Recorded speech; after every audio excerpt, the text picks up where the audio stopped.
Hello. हाय दोस्तों।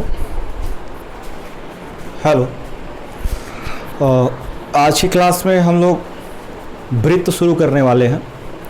वृत्त का निर्माण कैसे होता है, वृत्त को समझने के लिए किन किन बातों का जानकारी होना बहुत ज़रूरी है, उनको हम लोग देखेंगे। इससे सबसे पहले अगर हम बात करें तो वृत्त की परिधि किसे कहते हैं, वृत्त की जीवा क्या चीज़ होती है उसके बारे में जानना, और वृत्त का चाप क्या होता है, उसके त्रिज्या और उसके व्यास में क्या संबंध होता है, उसका क्षेत्रफल उसके बारे में जानना, और फिर कुछ महत्वपूर्ण सवाल जो वृत्तखंड के ऊपर आते हैं उनको देखने और समझने की कोशिश करेंगे।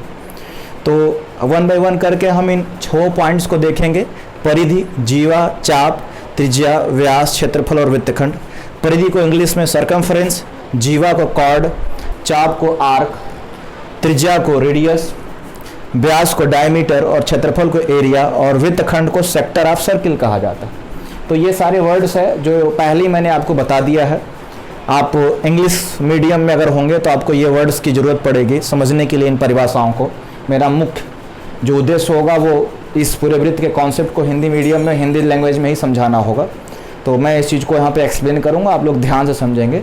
अगर कोई चीज़ कंफ्यूज करती है तो आप उसको वीडियो को 2 बार रिपीट कर लीजिएगा, चीज़ें क्लियर हो जाएंगी। वैसे मेरा बताने का तरीका इतना सरल रहेगा कि वृत्त इस बार एक बार पढ़ने के बाद आपको वृत्त दोबारा कभी नहीं भूलेगा। वृत्त की सारी अवधारणाएं, बेसिक फंडामेंटल सारी मैं यहाँ पे क्लियर कर दूंगा। फिर वृत्त में बहुत सारे थ्योरम्स हैं, बहुत सारे कॉन्सेप्ट्स हैं जो एसएससी, बैंक और रेलवे के एग्जाम्स में क्वेश्चंस पूछे जाते हैं।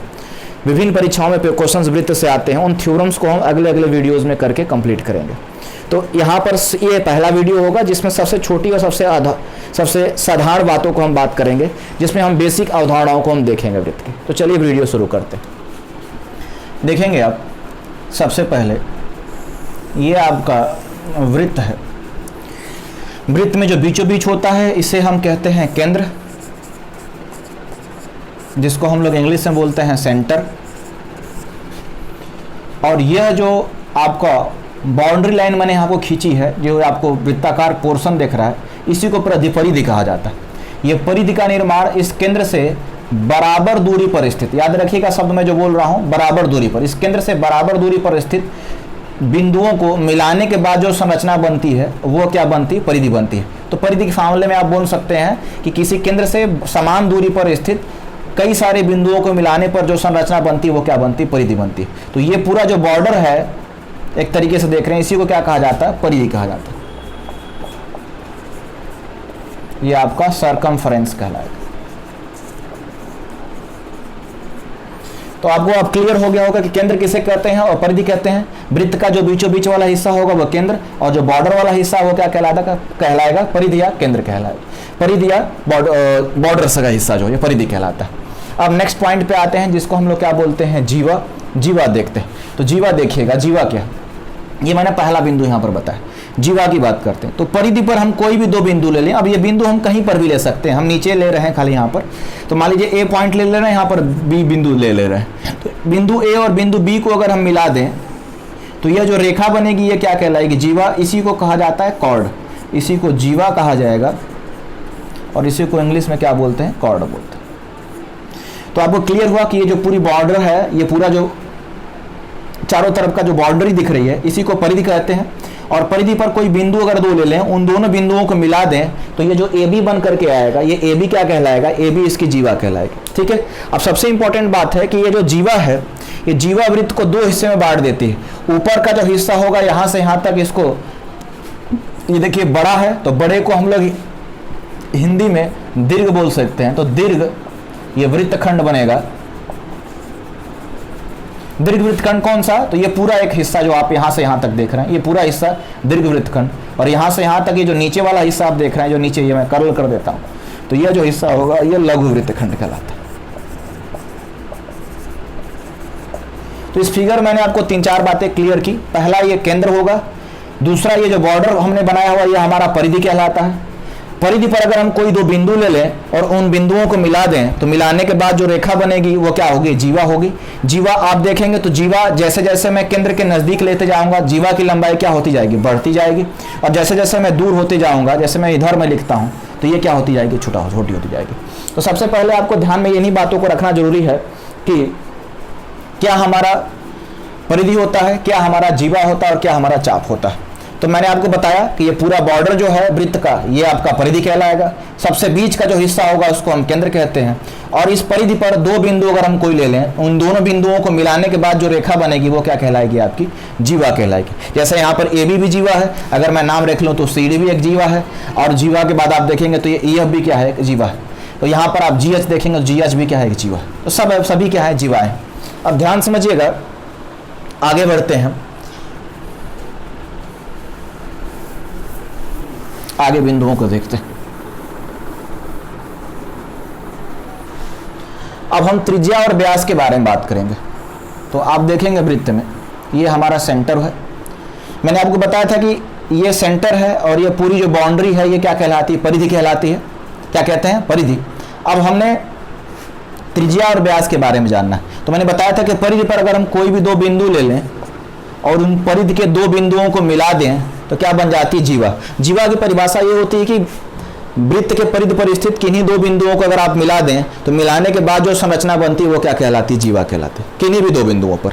लेकिन यह जीवा जो है जब बढ़ते बढ़ते बढ़ते बढ़ते आगे, जब ये केंद्र से होते हुए गुजरती, यही जीवा जब आगे केंद्र के पास होती जाएगी तो इसकी लंबाई बढ़ती जाएगी, और जब ये केंद्र के पास से गुजरती है तो इस जीवा का जो भी आप नाम रखेंगे यह जीवा क्या कहलाती है, यह जीवा आपकी व्यास कहलाती है। तो व्यास की परिभाषा अगर हम बात करें इस व्यास की, तो व्यास जो है वृत्त की सबसे बड़ी जीवा होती है। व्यास को हम कह सकते हैं कि व्यास जो है वृत्त की सबसे बड़ी जीवा होती है। क्यों? क्योंकि यह केंद्र से होते हुए जाती है, और जब यह केंद्र से होते जाती है तो वृत्त को दो बराबर हिस्से में क्या करती है, बांटती। अगर हम इस जीवा को लेंगे तो ये जीवा वृत्त को अलग अलग, मतलब एक हिस्सा बड़ा होगा, ऊपर का हिस्सा बड़ा होगा, नीचे का हिस्सा क्या होगा, छोटा होगा।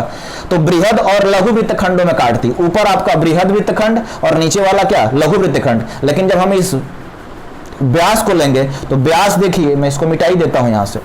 तो ये जो व्यास होगा ये व्यास वृत्त को दो बराबर हिस्से में बांटता है। ऊपर का हिस्से का जो आपका क्षेत्रफल होगा उतना ही क्षेत्रफल नीचे के हिस्से का भी होता है। ठीक है, तो ये हमारा हो गया व्यास। व्यास को हम लोग इंग्लिश में बोलते हैं डायमीटर। क्या बोलते हैं, डायमीटर। अब हम आते हैं, ये देखिए ये पॉइंट हमारा केंद्र है और केंद्र है, और एक केंद्र से देखिए परि तक की दूरी आपको दिखाई पड़ रही होगी। तो O से D तक की दूरी जो आपका केंद्र से परि तक की दूरी क्या कहलाती है, त्रिज्या कहलाती है। और वही केंद्र से परि तक की दूरी भी क्या कहलाती है, त्रिज्या कहलाती है। तो आप देखेंगे केंद्र से परि तक की दूरी इधर भी r दिख रहा है, केंद्र से परि तक की दूरी इधर भी r दिख रहा है। तो जो त्रिज्या होती है वो केंद्र से परि तक की दूरी होती है। अगर त्रिज्या की परिभाषा आपसे कोई पूछ दे कि त्रिज्या क्या है, जिसको हम लोग रेडियस बोलते हैं, तो रेडियस जो है केंद्र से परि तक की दूरी जो होगी वो क्या कहलाएगी, त्रिज्या कहलाती है। और अगर हम त्रिज्या का दोगुना कर दें तो जो हमें प्राप्त होता है वो क्या मिलता है, व्यास मिलता है। तो त्रिज्या की परिभाषा में आप नोट कर सकते हैं कि केंद्र से मतलब सेंटर से सरकमफ्रेंस मतलब परिधि की दूरी को हम क्या कहेंगे, त्रिज्या। और उसी अगर त्रिज्या का दुगुना कर दे, मतलब दो त्रिज्याएं अगर जोड़ दी जाएं तो हमें क्या मिल जाएगा, व्यास। आप यहाँ पे देखेंगे तो O से D तक की दूरी क्या है, O जो है केंद्र है और D क्या है, D परिधि पर एक बिंदु है। तो केंद्र से परिधि तक की दूरी त्रिज्या कहलाई, और इसी त्रिज्या का दुगुना कर दें, यहाँ पर एक r और यहाँ से यहाँ तक ये r, ये रेडियस यहाँ से मतलब O से C तक की दूरी भी रेडियस है जिसको त्रिज्या बोलेंगे, O से D तक की दूरी भी आपकी रेडियस है, इसको भी त्रिज्या बोलेंगे। तो R और R जुड़ जाएगा तो क्या बोलेगा आपका, त्रिज्या और त्रिज्या जब जुड़ जाएगा तो क्या बनेगा आपका, व्यास बनेगा। व्यास को हम डायमीटर D से रिप्रेजेंट करते हैं, और रेडियस चूंकि त्रिज्या को जो है रेडियस बोलते हैं इसलिए इसको कैपिटल R या स्मॉल r लिख सकते हैं इसके लिए, जो ठीक है, प्रदर्शित करने के लिए। तो ये हमारी हो गई आज के पॉइंट पे, ये त्रिज्या हो गया और क्या हो गया, व्यास हो गया। अब हम आते हैं परिधि और क्षेत्रफल के फार्मूले पर, जो इसका मेन फार्मूला है बेसिक जो। तो आते हैं,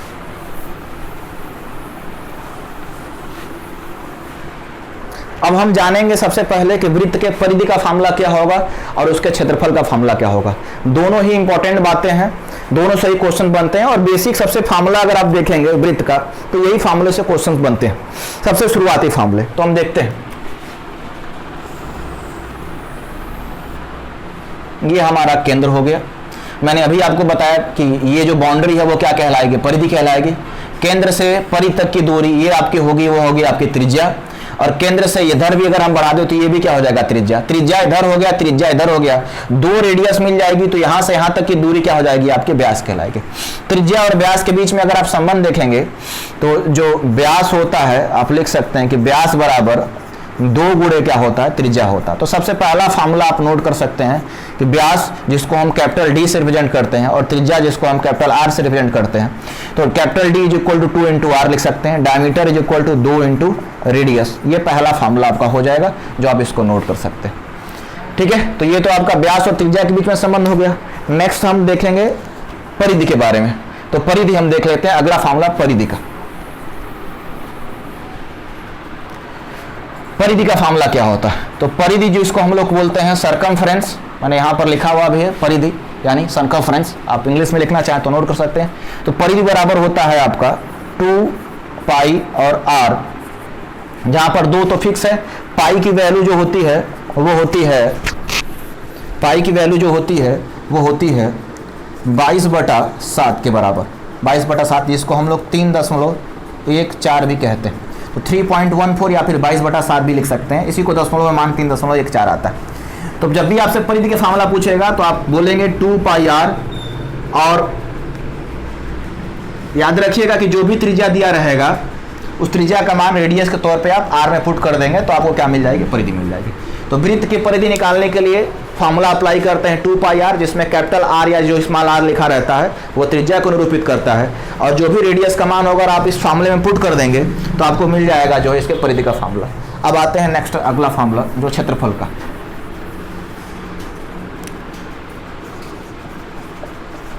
क्षेत्रफल,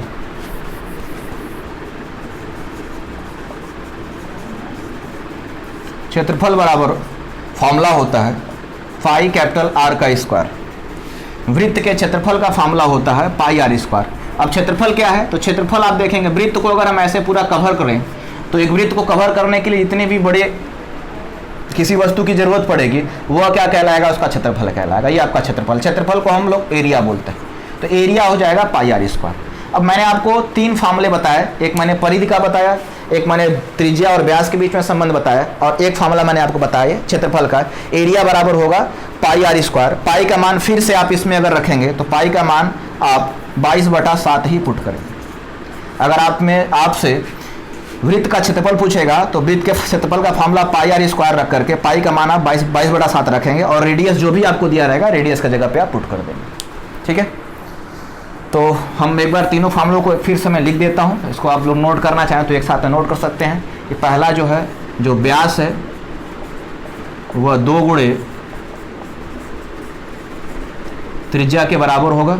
दूसरा मैंने आपको बताया कि परिधि जो होती है वृत्त का वो 2 पाई और कैपिटल आर के बराबर होती है, और जो आपका क्षेत्रफल होता है तो क्षेत्रफल पाई आर स्क्वायर के बराबर। तो ये जो वृत्त के 3 फार्मूले हैं, याद रखना है आपको, ये 3 फार्मूले काफ़ी इंपॉर्टेंट हैं क्योंकि इन्हीं से क्वेश्चन सारे बनते हैं। अगर आप देखेंगे तो शुरुआती फार्मूले ये हैं कि त्रिज्या का दुगना आपका व्यास होता है। अगर आप इसको लिखें तो ऐसे भी लिख सकते हैं कि d is equal to 2 into R, या फिर लिखना चाहें तो लिख सकते हैं कि r बराबर, आर कैपिटल और स्मॉल आर को लेकर कंफ्यूज मत होइएगा, दोनों एक ही चीज़ को रिप्रेजेंट कर रहे हैं। आप चाहें तो कैपिटल आर स्मॉल आर भी लिख सकते हैं। तो कैपिटल आर की अगर वैल्यू निकालना होगा तो पक्षांतर करने के बाद क्या मिल जाएगा, d/2। ये d/ क्या हो जाएगा, 2। तो ये हो जाएगा परिधि का फार्मूला 2 पाई आर, और क्षेत्रफल का फार्मूला क्या होगा, पाई आर स्क्वायर। तो ये 3 फार्मूले होते हैं, इसको याद कर लेंगे।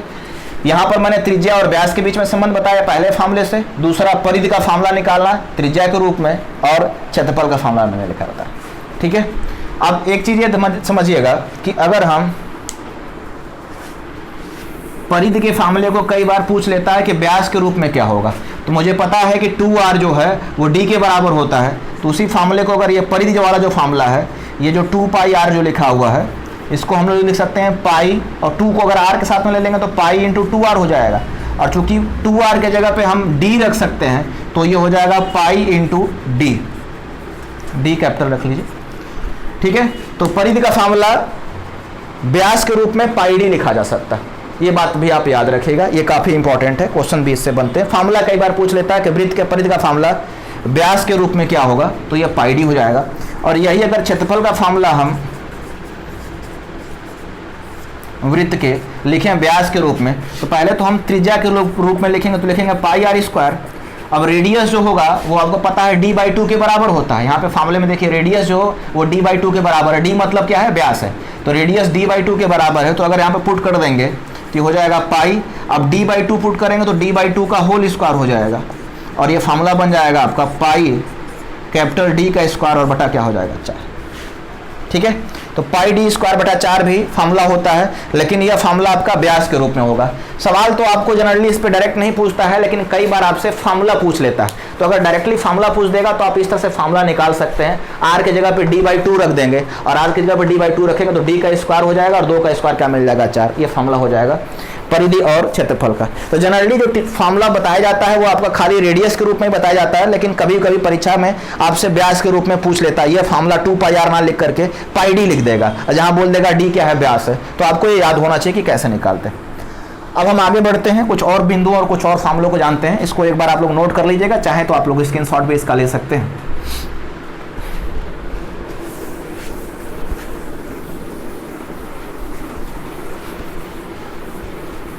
नेक्स्ट अगला पॉइंट होता है, अगला पॉइंट है, देखिएगा ध्यान से, हमारा वृत्तखंड।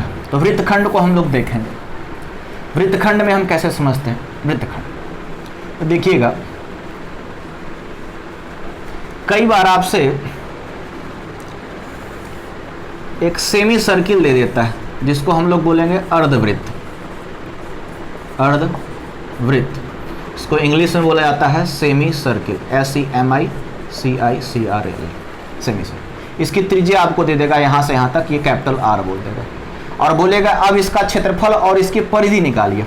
तो देखिए अगर परिधि बोलता है तो परिधि तो खाली यहाँ से यहाँ तक होगा, लेकिन कई बार पेपर में परिधि ना बोल के परिमाप बोल देता है, और परिमाप का मतलब होता है किसी भी चीज़ को चारों तरफ से घेरना। तो जब इस वृत्त को या फिर अर्धवृत्त की बात कर रहे हैं, तो अर्धवृत्त को जब हम चारों तरफ से घेरेंगे तो यहाँ से यहाँ तक की दूरी तो निकालेंगे ही निकालेंगे, और साथ में इस रेडियस को भी हम ऐड करेंगे।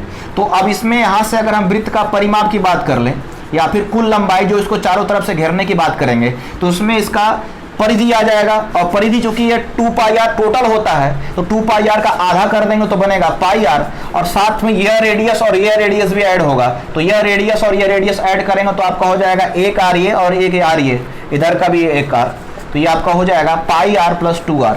तो ये इसके परिधि का फार्मूला होता है कि इसके अर्धवृत्त के। तो अर्धवृत्त के परिधि का फार्मूला या फिर अर्धवृत्त के परिमाप का फार्मूला हो जाएगा πr प्लस 2r। अगर खाली चाप का पूछा होगा, यहाँ से यहाँ तक, यहाँ से यहाँ तक पूछेगा, तो यह खाली πr है। ये जो πr मैंने लिखा हुआ है वो यहाँ से लेकर के यहाँ तक की दूरी है, और इसमें ये वाली वैल्यू रेडियस और यहाँ से यहाँ तक रेडियस से टोटल ऐड कर दिया गया, तो 2r हो गया। तो पूरा आपका पोर्शन निकल के आ गया। अगर हम इसमें क्षेत्रफल की बात करते हैं, तो क्षेत्रफल वही आपका जो वृत्त का क्षेत्रफल होगा उसका आधा कर देंगे, तो वृत्त का क्षेत्रफल πr स्क्वायर होता है, और उसका आधा कर देंगे तो πr स्क्वायर बटा क्या हो जाएगा 2 हो जाएगा। तो ये आपका एक फार्मूला बनता है। अब नेक्स्ट आते हैं, कुछ और कंडीशंस देखते हैं क्षेत्रफल और फार्मूले के ऊपर, जो इसको आप नोट करना चाहें तो नोट कर लेंगे। नेक्स्ट देखते हैं, एक कंडीशन वृत्त में देता है कि एक वृत्त है जो यहाँ पर कोण थीटा बना रहा है, या फिर मैं पूरा फिगर ही बना देता हूँ, ज़्यादा बेहतर समझ में आएगा। जैसे कि ये एक वृत्त दे दिया, और यहाँ पे केंद्र है, और यहाँ पे कोण देता है थीटा। अब बोलेगा कि बताइए,